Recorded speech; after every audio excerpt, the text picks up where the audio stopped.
The following program was produced by an independent community producer. The opinions expressed do not necessarily reflect those of the QATV staff or board of directors. QATV, in compliance with FCC regulations, is prohibited from exercising control over the content of independent, member-produced public access programming.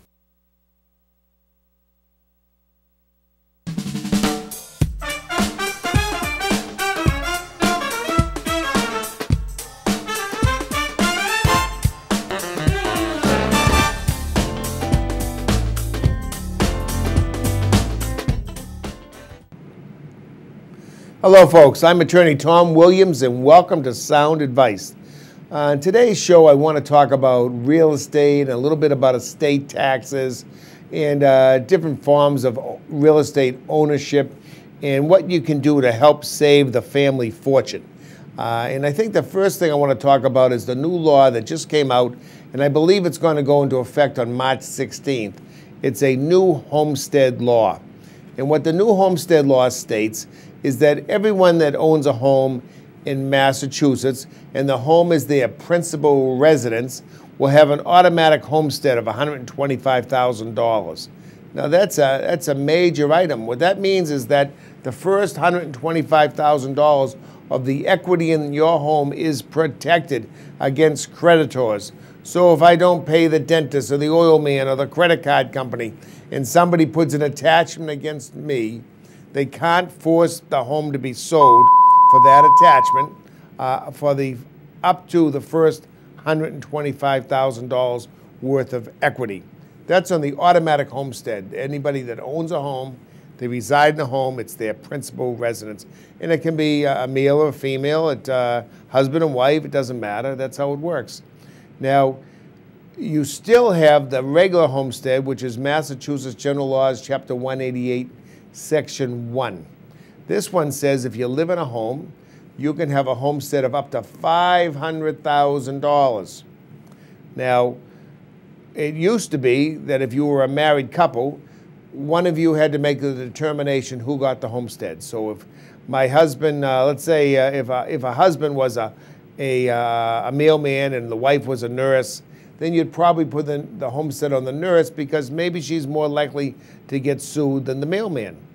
And people had to make a choice. Sometimes somebody might have a husband who's a contractor and the wife was a school teacher. More likely that the contractor may get sued than the school teacher. But today they've done away with that. Now what they say is if you're a married couple, you have a total homestead protection of $500,000 split between you, $250,000 apiece. Now, if you are disabled or over 62 years of age, you can get a homestead under Massachusetts General Laws, Chapter 188, Section 1A, and that will give you a $500,000 homestead for each person that applies. Now you say, how do I get a homestead? Well, first of all, after March 16th, you automatically have a homestead on your property for the first $125,000. Secondly, if you want a homestead for more than that, you file a homestead, and it's just a piece of paper, 8.5 by 11, that you file in the Registry of Deeds, and it would say, like, and I'll give you an example, it would say, I, Thomas Williams, a resident of Quincy, with a principal residence located at such and such a place, and with recorded in Norfolk Registry of Deeds, book dash, page dash, hereby declare a homestead in my home,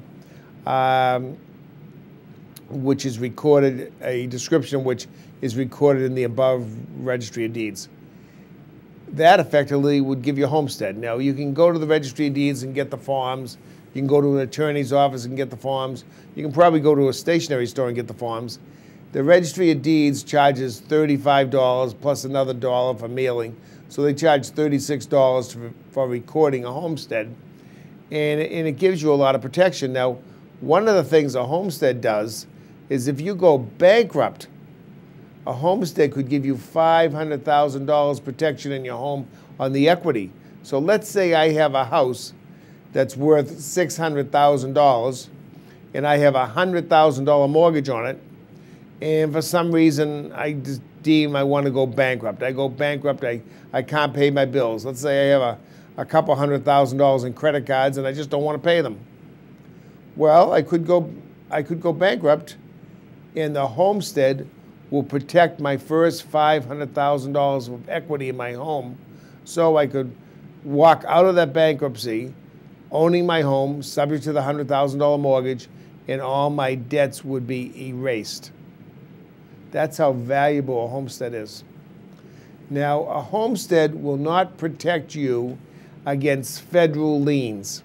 So if I don't pay or Commonwealth of Massachusetts lien. So if I don't pay my federal taxes or my Commonwealth of Massachusetts taxes, if I don't pay my income taxes, if I don't pay a Medicaid lien, let's say someone goes into a nursing home and I decide I don't want to pay the nursing home, I don't want to pay the Medicaid lien. The homestead doesn't protect me against that. So it doesn't protect me from my income tax liabilities. It doesn't protect me against the municipality. So it can't protect me against my real estate taxes or my water bill or my sewer bill. But basically it protects me against my creditors, anybody that I may have committed a tort against. Let's say I was in an automobile accident and somebody got hurt and their injury exceeded the amount of my insurance, my homestead would protect me. So this is pretty good news for all homeowners, that after March 16th, everybody gets a homestead. If you want a home of up to $125,000, if you own a home and you occupy it. And then if you want one for more than that, you can file it. Married couples get a total of $500,000 until they're over 62. Once they're over 62, they can get $500,000 apiece, so effectively $1 million worth of protection. And this is lifetime protection for a very reasonable amount of money, $36. So if you own a home, make sure that you have a homestead on the home. It's worth its weight in gold if anybody ever tries to put a lien against you. Since we're talking about real estate and home ownership, I want to talk a little bit about how you should own your home. If you're a married couple, you should own your home as husband and wife, tenants by the entirety. And what does that mean? It means that if one person dies, it goes to the other. But it also means if one person gets sued, the other one cannot be forced to sell the house to pay the first one's debts. So I'm going to give you an example. My wife and I own our own home. We have it as husband and wife, tenants by the entirety. Let's say I get sued for $1 million and someone gets a judgment against me and they record an execution. That's a court document saying that they're entitled to collect the money. Now, traditionally, with the execution, someone could force a sale of my half interest in the house. If I own it as husband and wife, tenants by the entirety, they cannot do that. They cannot force the sale of the house. So consequently, the lien would stay on the property.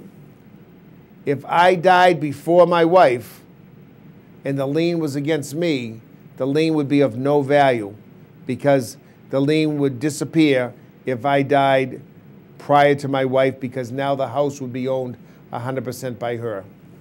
If my wife died first, then the lien would be exercisable against myself. That is how a homestead, that is how a husband and wife tenancy by the entirety works. If you own a house as joint tenants, and most of the time people that own the house as joint tenants are family members that want one person to, if they die, to go to the house to go to the other person, or if they decide, let's say it's a young couple, they're going to get married, but they buy the house before they get married, and they say, well, I want to have, if I die, I want the house to go to the other person. Then you buy it as joint tenants. So joint tenants means if one person dies, it goes to the other. And it doesn't matter who put up any money. Maybe I put up 90% of the money, and maybe my friend put up 10% of the money. But if we owned it as joint tenants and I die, 100% goes to the other side.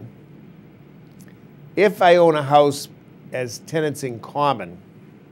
And folks, this is what people don't realize. If you have a deed, and check your deeds. This is sort of fun for you watching the show. After the show, go check your deed. If your deed says the house is owned by John Smith and Mary Smith, and it doesn't say anything afterwards, joint tenants, husband and wife, tenants by the entirety, it just says John Smith and Mary Smith, then what you own is as tenants in common. Or if it says tenants in common, that's how you own it, tenants in common. What tenants in common means is that if I die, the house is owned by my estate. So my estate would have to be probated. If I had a will, it would be probated and somebody would be appointed the executor. If I didn't have a will, it would be probated and somebody would be appointed the administrator. In either event, that person would have the right to sell the house and to handle my affairs. This is a very inconvenient way to own real estate if it was your desire that the house go to the other owner. So if you own a house with a spouse or a sibling or a mother or father or whoever, and it's really your desire that when you die it goes to the other party, make sure you own the house as joint tenants, because it can be very costly to probate an estate. To probate an estate today, it costs almost $1,000 between the filing fees and the newspaper advertising. And then attorneys will charge you whatever they charge you. And usually attorneys get somewhere around $300 an hour plus, and they will probate your estate. So consequently, if you want to save that money, have it owned as joint tenants or tenancy by the entirety when you buy the house. If you purchase a home prior to getting married and you own the home as joint tenants, then after you're married, do yourself a favor. Go to an attorney and deed the property to yourself as husband and wife, as tenants by the entirety, and that will give you a tremendous amount of protection. Always remember to place a homestead on the property, because the homestead will protect you up to $500,000 worth of liability as a married couple, $500,000 apiece as a single person, up to $1 million if you were over 62 and you were married. So that's a significant protection, asset protection. Now, there's other ways to transfer property, and this has been done, most like elder lawyers do this all the time. And when I say elder lawyers, lawyers that practice elder law, what the lawyers do that practice that type of law will put the property into a trust. And usually the trust will go like this. There's two types of trust, basically, a revocable trust and an irrevocable trust. The revocable trust will say that John and Mary Smith are the trustees. Usually it will say John and Mary Smith are the beneficiaries. If something happens to the both of them, maybe one or two of their children become the substitute trustees, and then all of their children become the actual beneficiaries of the trust. And to have that trust work for someone, what happens is this: mom and dad die, and then all of a sudden you record two death certificates. The children are now appointed as the trustees, and they can sell the house. And what does it save? It saves the court involvement. It saves the approximately $1,000 in filing fees and advertising. It saves a 1-year wait to probate an estate, and it can be done, as soon as possible.